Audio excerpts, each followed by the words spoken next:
Na pengine utaratibu wenu wa kuwapata hawa wenye uhitaji, mnatembea kwenye jamii kuuliza ama wanapaswa kufuata baadhi ya njia ili waweze kupata huu msaada? Asilimia kubwa kuna wengine unakuta nimemkuta na ana shida fulani, amenikuwa connected na mtu alishaona hii NGO. Yaani watu wanakuwa connected na watu. Ndio. Kwa hiyo mtu ambaye alishagai kufika kwenye NGO yetu ama mtu ambaye alishawahi kusikia NGO yetu inatoa msaada huu, wengi ndio wanaofanya hivyo. Wamewaconnect watu wengi kutokana na bana, nilisikia shirika lako linatoa msaada huu. Na mpaka sasa kuna wengine amechaguliwa. Mimi nimeshinda form 5. Wamenipigia simu hata juzi. Nimeshinda form 5.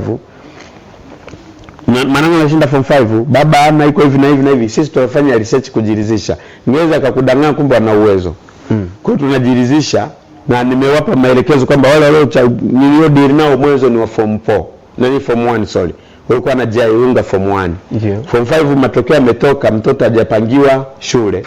Subiri tu mtoto akipangiwa shule ndio tuje tuingilie kati kujua namna gani tunamsaidia kwenye hizo issue. Kwa hiyo wale wanakuwa connected namna hiyo, lakini wengine ni vyombo vya habari. Kwa mfano tulipokuwa tunazungumzia juzi kipindi kilichokuwa kinaendelea, simu nyingi zinapatikana kutoka Nerena Star TV mnasema 1 2 3. Okay. Na mpaka sasa nimerekodi, kuna mambo nimerekodi ambayo yanahusiana upande wa ardhi ambayo nimeshafanya mawasiliano na ofisi ya waziri wa Wizara ya Ardhi kwa ajili ya vitu kama hivyo. Kwa hiyo ni kupitia TV, ni kupitia mtu kwa mtu ambaye ameshapata msaada na anamwambukiza mwenzie, ndivyo tunavyoenda tunajengana namna hiyo. Lakini at the end tunaenda kufungua nini page yetu, watu watakuwa wanaangalia kazi gani tumefanya, kazi gani tunafanya, watakuwa wanapitia kwenye mazingira kama hayo. Mawasiliano yetu yako humo, watakuwa wanapitia mazingira kama hayo kupata update. Pengine mpo katika maeneo gani? Kwa mfano hapa Mwanza unapatikana wapi? Shirika letu hapa Mwanza linapatikana upande wa ofisi ziko Nyerere Road. Okay. Na shirika letu tumesajili shirika linaadili liko kitaifa. Kwa hiyo chimizi kinaposema kitaifa hatuna mipaka ya mkoani au wilayani, ni kwa ajili ya ndani ya nchi yetu. Maana na sisi tumechungulia challenge kwanza iko nyumbani. Kwa hiyo tujioshe kwanza nyumbani kabla hatujatoka nje. Sahihi kabisa. Sio tunakuja kumchungulia jirani kwamba wameunguza chakula wakati wewe hata uhakika kula nyumbani kwako una. Hata hicho kilichoungua una uwezo wa kukipika. Kwa hiyo ndio maana tumeona tuanzie nyumbani kwanza, tujiwekane sawa, ndio tunaweza tukatoka nje zaidi. Sawa, mtazamaji, huyu ni Dawson Chacha, ni mkurugenzi wa taasisi Blessed and Charity Foundation ambao wenyewe imejikita katika kutoa msaada ama kusaidia watu mbalimbali wenye uhitaji katika jamii, hususan katika elimu, lakini pia afya na bila kusahau upatikanaji wa haki. Na tuko hapa tukiendelea kujadili swala hilo kwa undani. Sasa na wewe ni kiungo muhimu sana, unaweza kushiriki nasi kuuliza swali lolote kuhusiana na hiki ambacho unakifanya. Labda unataka kufahamu msaada unaweza kupata vipi, kama una changamoto yako unaweza kusema hapa ili Dawson aweze kukuambia ni kwa namna gani anaweza akakusaidia. Lengo ni kuleta tabasamu kwa kila mtu, kama vile ambavyo serikali ya Dr. Samia Suluhu Hassan imeendelea kuzungumzia swala hilo kwamba wanahitaji kuleta tabasamu katika jamii, lakini serikali peke yake haiwezi. Ndio maana kuna umuhimu wa kuwa na wadau mbalimbali kama kina Dawson Chacha na taasisi nyingine ambazo zinajitoa kwa ajili ya kusaidia wenye uhitaji. Dawson, nataka kufahamu wazo la kutengeneza taasisi hii ulilipata wapi? Lengo lake lilikuwa nini hasa? Kwanza la kutengeneza hii shirika ni baada ya kuangalia changamoto tulizonazo ndani ya jamii. Ni baada ya unaangalia kwenye taarifa ya habari, shule nyingi, unaona shule nyingi yani zinaonekana ziko level ya chini sana. Vituo vya afya viko level ya chini sana. Malalamiko ya madawa tupati nini wako mengi sana. Malalamiko ya wanafunzi, unamwangalia mtoto wa shule pale, ukiangalia kaptura na kiatu havina ushirikiano. Yaani ukiangalia kiatu cha huku na cha huku ni kama vile ni rangi tofauti. Kajua kwamba watu wengi bado wako nyuma kwa nchi. Sasa tunafanyaje kubebana? Ni kwa staili kama hii. Huwezi kusema natangaza watu wote iwe hivi na hivi wakati uwezekano huo haupo. Kwa hiyo nikaona maisha tunayoishi, lakini pia katika jamii ile nizunguka, naangalia kuna familia ambazo maisha yako chini sana kiasi kwamba unaona yani wanalalamika kura yao yenyewe ni yanifanye vibarua nione kama nitalisha watoto, afu kibarua chenye mtu anakuta anafanya cha kulipo 3000 watoto ndao 9 au madogo yenyewe waga hawajui vya kumeteseka vipi. Ukitenga tu pale hesabu dakika 15 tu, dakika 5 tu za kwanza yani utakuta amefuta wanakaribia katikati ya safari. Hawajui matatizo wanayopitia, na watoto kadri wanavyokuwa matumbo yanazidi kukua ndio yanavyopakia. Kwa hiyo nikaona changamoto ni kubwa sana katika nchi yetu. Lakini changamoto inaletelana na nini? Kwanza elimu haijafika sana zaidi ya uzazi wa mpango. Kwa hiyo ukiangalia familia za level ya chini nyingi ndo zinaongeza kuwa na watoto wengi. Elimu haijafika zaidi ya uzazi wa mpango. Lakini nikachungulia pia kingine, mfumo wa uendeshaji wa maisha. Hii issue ya tunasaidia kaya maskini. Hii issue ya tunagusa tasafu, tunagusa nini? Nikaona baada haijazagaa vizuri. Ndio hayo niliyokuambia mpaka tulikuwa tukiona kwenye taarifa habari. Watu wamejiadi kwenye tasafu ambao wanajiweza. Yaani mtu amejenga nyumba yake nzuri ya tofali, ameipiga plasta, ina rangi, ina bati nzuri ya msauzi, na anapokea tasafu.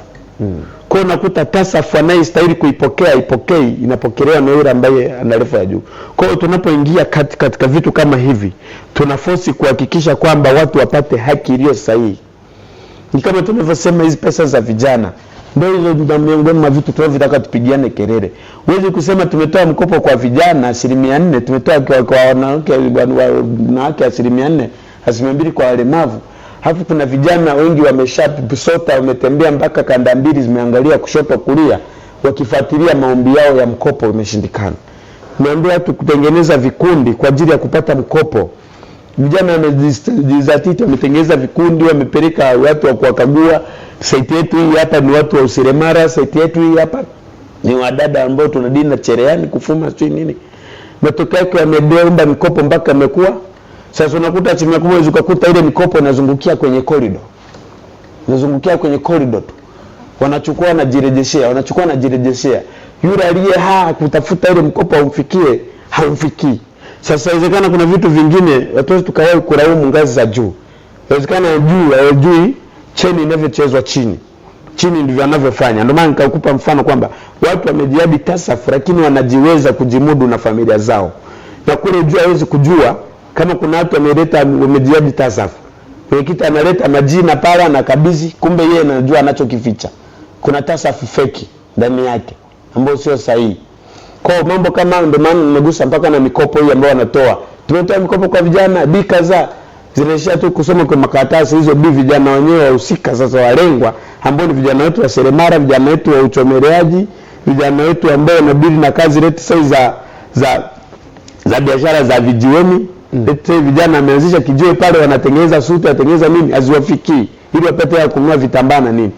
Zinaishia kwenye corridor za wale ambao wanatakiwa zifikie, lakini zinachezea kwa wale wanaojipendekeza, mimi nina kadi tangu muda fulani. Sasa ndio maana tunaingilia kati kwa ajili ya kutetea vitu kama hivi viwafikie wale wahitaji walengwa wenyewe. Mnatamani kuona Blessed and Charity Foundation inatamani kuona jamii ya aina gani? Jamii yenye usawa. Na tunaposema jamii yenye usawa, tusiwe na kale kazalau kama mimi ndo mimi. Yaani sionekane wewe kwa level ulionayo ya cheo chako ama uwezo wako wa kipesa utumie kumnyanyasa yule ambaye yuko level ya chini. Ndio maana mara nyingi wanasema ni yule maskini ambaye anashinda shambani analima, anakuja ananawa miguu, anapika chakula chake, anapakua kwenye sinia anakula, yuko huru kuliko yule ambaye tunashindwa na chakalika huku.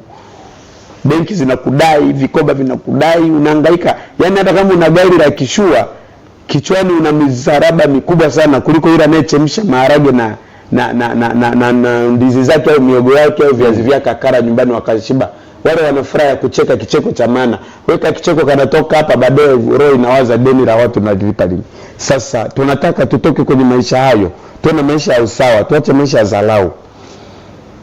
Yaani usione kwamba wewe level ulionayo ndio level yenyewe. Tusijione umemaliza, wakati hapa duniani sote ni wapitaji. Okay. Kila mmoja ataondoka kwa nafasi yake. Kuna mwingine ataondoka uzeeni, mwingine ujanani, kutokana na namna gani umeitwa. Kwa hiyo tunachotaka ni usawa, tuheshimiane na haki ziwafikie walengwa zinakoenda. Yaani tunaposema haki lazima tutangulize ule utu kwanza. Yaani kwa na utu na ubinadamu ni lazima, na hofu ya Mungu, maana hofu ya Mungu ndio kwanza. Ni lazima utatenda haki. Lakini ukiwa una utu ndani yako, wale wanaotakuwa kupata haki haitawafikia, na utaifyeka haki yao, utaendelea kuira haki yao. Wewe unaona tu ya majinga tu. Bati mbele za Mungu unajitafutia kiboko cha moto. Sasa hiyo ndio tunataka tuyafute, watu wote tuwe wasawa. Okay. Kuna hii changamoto ya udanganyifu, licha kwamba umegusia hapo kidogo, kwa sababu ukiangalia katika maeneo mengine ilitolewa pia taarifa kwamba kuna watu kwenye ilikuwa bima ya afya wakati ule, kuna watu wamefanya udanganyifu kwamba amesema wanachangia bima ya afya, mataarifa alizozitoa ni za uongo ili tu waweze kunufaika na kile ambacho kinafanyika. Umegusia hapo TASAF na vile ambavyo inawezekana kuna watu pia wanatumia mwanya huo kujinufaisha wenyewe. Sasa kwenye hili inawezekana mtu mwingine hana uhitaji lakini akaona kwa sababu hii taasisi inatoa msaada, basi na mimi ngoja nijitengenezee mazingira ambayo niweze kunufaika. Mje kupata changamoto ya udanganyifu, mtu uwezo anao, lakini kwa sababu anajua kuna pesa huko inapatikana bure, naweza nikaingia nikapata pesa. Hizo tunaziangalia, nao wapo tu wakosi. Ndio maana nikwambia ni kabla huja support lazima ufanye utafiti. Huyu mtu maisha yake yamekuaje? Huyu mtu level yake ikoje? Kwa mfano kuna mtoto tulimsaidia, tukajiridhisha baba yake yuko jera mwaka wa 3. Okay. Mama yake ndo msaada, ambapo ni kazi zile za kuunga za kijiweni. Watoto wenyewe nao 4 wanatakiwa wale. Kwa hiyo unaangalia kazi mama anayoifanya kwanza ni kazi gani, ambayo kipato kwa siku hela anayoingiza ni 18,000, 22,000. Okay. Au pengine aingize 7,000, 9,000 kutokana na hali ya biashara. Ameenda mbali ni 22,000 per day. Umomo kuna kutakiwa kula, umomo kuna viberiti ndani, kiberiti ndani hakuna. Mwenye nyumba ya juu yeye anahitaji rento. Kwa hiyo kuna vitu kama hivyo tunafuatilia. Okay. Kuhakikisha huyu mtu tuliyemgusa tumegusa mtu ambaye ni kweli ana changamoto, kuliko kutoa vitu ambavyo na support sehemu ambayo mtu akwambia ana shida kumbe ana malengo yake. Hiyo tunazifanyia utafiti. Lakini kigusia upande nilioutaja, upande wa haki. Upande wa haki nyingi zinavunjwa. Ndio maana tumejikita zaidi kwa upande wa haki zaidi. Mara mwisho nilikuwa naendesha na kipindi hapa. Wiki 2 nafikiri zimeisha. Tukatoa mpaka namba za simu. Nimekusanya malalamiko mengi sana ambayo nitahitaji support kutoka kwa waziri mwenye zamana ardhi. Maana nimekuta nchi hii wizara ambayo nilikuwa nafikiri ni nyepesi kumbe ndo ngumu ni ardhi. Yaani wizara ya ardhi kuna shida kuliko wizara zote. Kwa sababu wakati tunaendesha kipindi mahali hapa nikatoa namba za simu mwishoni. Tukameza tukaenda. Nikaeleza ninadili na afya, elimu, haki za binadamu.